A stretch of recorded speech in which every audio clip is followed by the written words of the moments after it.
ഒപ്പം തന്നെ സാജിദ്, ആ സ്ഥലത്തിന്റെ പ്രത്യേകതകൾ കൂടി ഒന്ന് പറയാമോ? പ്രത്യേകിച്ച് 3 വേദികൾക്ക് അനുമതി തേടി TVK പോലീസിനെ സമീപിക്കുന്നു. അവർക്ക് അനുമതി കൊടുത്തില്ല.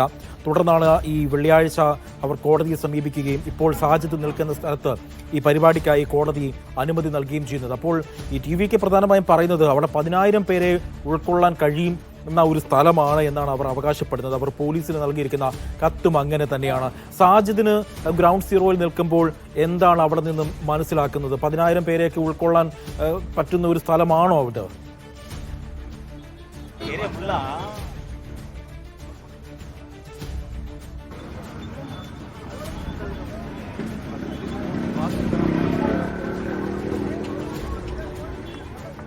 സാജിദ് അജ്മലാണ് കരൂരിൽ നിന്നും തത്സമയം വിവരങ്ങൾ നൽകിക്കൊണ്ടിരിക്കുന്നത്. സാജിദ്, കേൾക്കാമോ?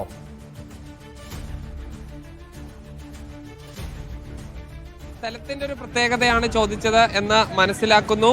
ഇത് ഒരു പ്രധാന പാതയാണ്. അതായത് കോയമ്പത്തൂരിൽ നിന്നും ഈ കരൂരിലേക്ക് പോകുന്ന പ്രധാന പാതയാണ് ഈ പാത. ഇതൊരു മൈതാനമല്ല. നമ്മൾ ഇന്നലെ 10,000-കണക്കിന് ആളുകൾ ഒത്തുകൂടിയ സ്ഥലമാണ്.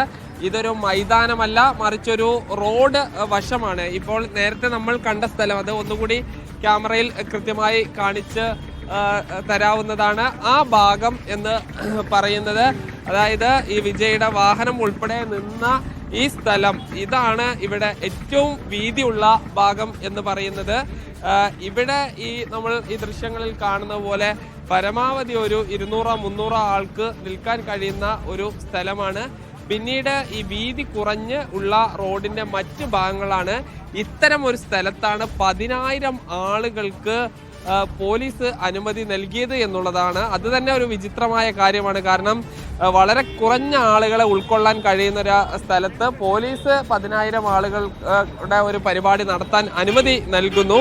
അങ്ങോട്ട് ഏതാണ്ട് 1 ലക്ഷത്തോളം ആളുകളാണ് വന്ന് അടുക്കുന്നത്. സ്വാഭാവികമായും അത് ഈ തിക്കിലും തിരക്കിലും വലിയ ഒരു പ്രശ്നത്തിലേക്കും പോകുമെന്നതിൽ സംശയമില്ല. എന്തായാലും പോലീസിന്റെ ഭാഗത്തു നിന്നും ഇത്രയും ആളുകളെ ഉൾക്കൊള്ളാൻ കഴിയാത്തൊരു സ്ഥലത്താണ് ഈ പരിപാടി നടത്തിയതിൽ എന്നതിൽ സംശയമില്ല. വളരെ കുറഞ്ഞ ആളുകൾ നിൽക്കാൻ കഴിയുന്ന ഒരു സ്ഥലത്ത് വലിയ ഒരു പരിപാടിക്ക് അനുമതി നൽകുന്നു. അത് വിജയെ പോലെയുള്ള ഒരു സൂപ്പർ സ്റ്റാർ വരുന്നു. സ്വാഭാവികമായും അതിൽ ആള് കൂടുമെന്നുറപ്പാണ്. അതെല്ലാം മനസ്സിലാക്കാതെയുള്ള ഒരു പോലീസിന്റെ നടപടി എന്ന് നമുക്ക് പറയേണ്ടി വരും. അതിന്റെ ഒരു ദുരന്തം കൂടിയാണ് ഇന്നലെ ഉണ്ടായത്.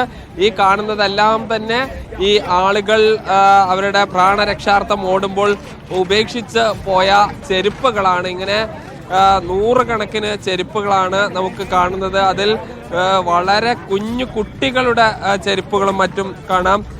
അതിൽ ഈ 1.5 വയസ്സുള്ള കുഞ്ഞ് മരിച്ചിട്ടുണ്ട്. അതേപോലെ 8 വയസ്സുള്ള 12 വയസ്സുള്ള അങ്ങനെ പല പ്രായത്തിലുള്ള ആളുകൾ മരിച്ചിട്ടുണ്ട്. 17 സ്ത്രീകൾ മരിച്ചിട്ടുണ്ട്. ഇതെല്ലാം തന്നെ ഈ കൃത്യമായ ഒരു ആസൂത്രണം നടത്തുന്നതിൽ പോലീസും അതോടൊപ്പം തന്നെ ഈ സംഘാടകർക്കും വീഴ്ച പറ്റിയെന്നൊരു സംശയമില്ല. ഈ കാര്യങ്ങളെല്ലാം തന്നെ ഈ അന്വേഷണ ഏജൻസികൾ അന്വേഷിക്കും എന്ന് തന്നെ മനസ്സിലാക്കണം. എന്തായാലും ഈ പോലീസിന്റെ ഏതെങ്കിലും ഒരു സംവിധാനമാണ് അന്വേഷിക്കുന്നതെങ്കിൽ ഒരുപക്ഷെ അതിൽ ചില വിമർശനങ്ങൾ ഉയരും എന്നുള്ളത് കൊണ്ടായിരിക്കാൻ ഈ മുഖ്യമന്ത്രി സ്റ്റാലിൻ തന്നെ ജുഡീഷ്യൽ അന്വേഷണം പ്രഖ്യാപിച്ചത്. ആ ജുഡീഷ്യൽ അന്വേഷണത്തിലും ഈ വിജയും അദ്ദേഹത്തിന്റെ പാർട്ടിയും തൃപ്തമല്ലെങ്കിൽ മറ്റൊരു അന്വേഷണത്തിലേക്ക് ഹൈക്കോടതി കടക്കുമോ എന്നുള്ളതാണ് ഇനി അറിയാനുള്ളത്. അജി, ഒപ്പം തന്നെ ഒരു ജുഡീഷ്യൽ അന്വേഷണം ഓൾറെഡി DMK സർക്കാർ പ്രഖ്യാപിച്ചു കഴിഞ്ഞു. വിജയ് പലപ്പോഴും DMKക്കെതിരെയും BJPക്കെതിരെ വലിയ രീതിയിലുള്ള വിമർശനങ്ങളൊക്കെ ഉയർത്തിയിരുന്നു.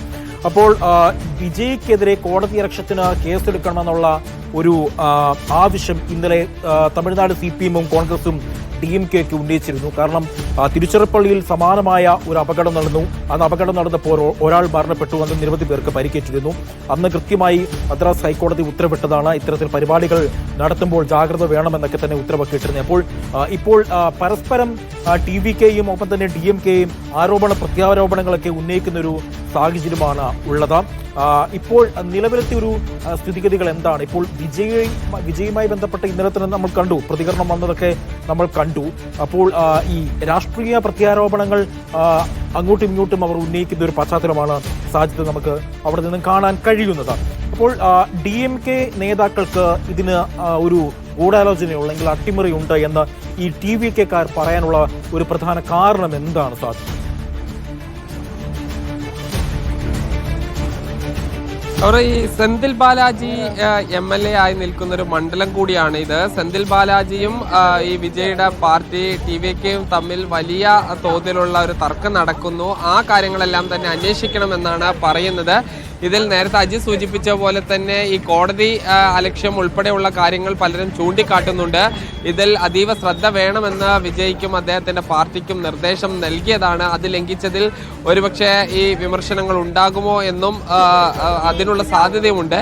എന്തായാലും രാഷ്ട്രീയമായി വലിയൊരു മുന്നേറ്റം വിജയ് നടത്തിക്കൊണ്ടിരിക്കുന്നതിനിടയിലാണ് ഇങ്ങനൊരു അപകടം നടക്കുന്നത്. നമുക്കറിയാം, ഈ സ്റ്റാലിന്റെ നേതൃത്വത്തിലുള്ള DMK സർക്കാർ വലിയ തോതിൽ ഈ ജനകീയ വിഷയങ്ങളിൽ ഇടപെട്ടുകൊണ്ട് ജനകീയ പ്രശ്നങ്ങൾ കൈകാര്യം ചെയ്തുകൊണ്ട് പോകുന്നൊരു സർക്കാരാണ്. ഇതിനിടയിലാണ് ഈ പ്രതിപക്ഷം എന്ന നിലയ്ക്ക് ADMK അത്ര ശക്തമല്ലാത്തൊരു സമയത്താണ് വിജയ് തമിഴ്നാട് വെട്രിക്കഴകം എന്ന പാർട്ടി രൂപീകരിച്ചുകൊണ്ട് പൊതുജനങ്ങളിലേക്ക് ഇറങ്ങുന്നത്.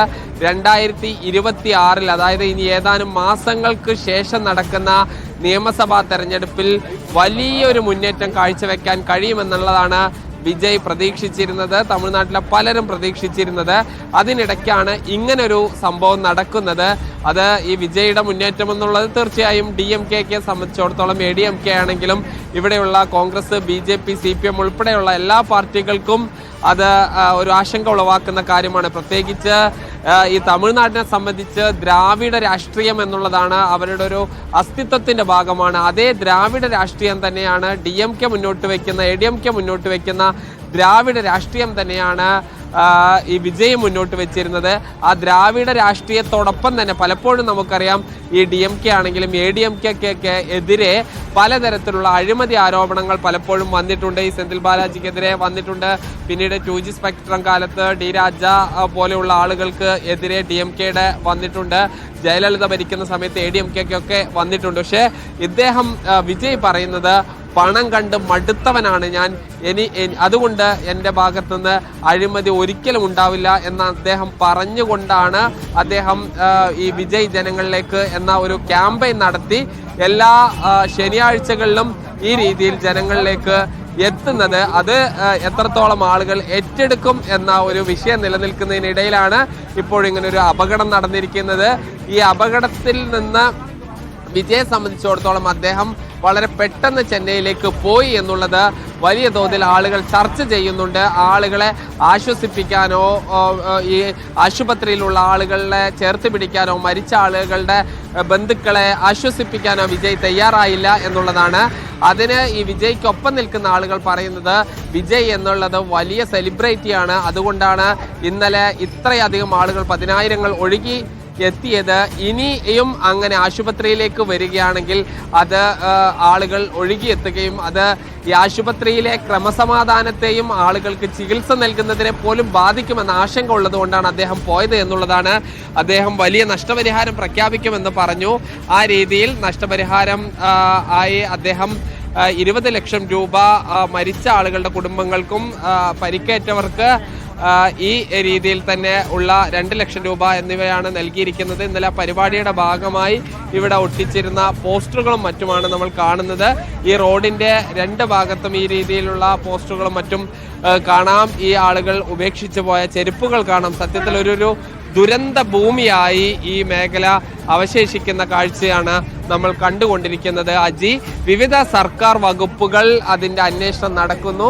തമിഴ്നാട് വനം വകുപ്പ് അതിന്റെ ഓരോ സൂക്ഷ്മമായി പൊട്ടി വീണ മരച്ചില്ല അതിന്റെ ഓരോ കാര്യങ്ങൾ, വളരെ ചെറിയൊരു മരമാണ് എങ്കിൽ കൂടി അതിന്റെ എല്ലാം തന്നെ കൃത്യമായ കണക്ക് എടുത്തുകൊണ്ടിരിക്കുകയാണ്. ഇങ്ങനെ വിവിധ തരത്തിലുള്ള അന്വേഷണമാണ് ഇതുമായി ബന്ധപ്പെട്ട് നടക്കുന്നത്.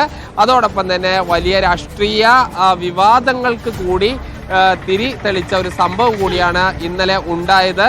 ഇത് മുൻകൂട്ടി കാണാൻ പോലീസിന് കഴിഞ്ഞില്ല എന്നൊരു വിമർശനവും പൊതുജനങ്ങൾക്കിടയിൽ നിന്ന് ഉയരുന്നുണ്ട്. അജി.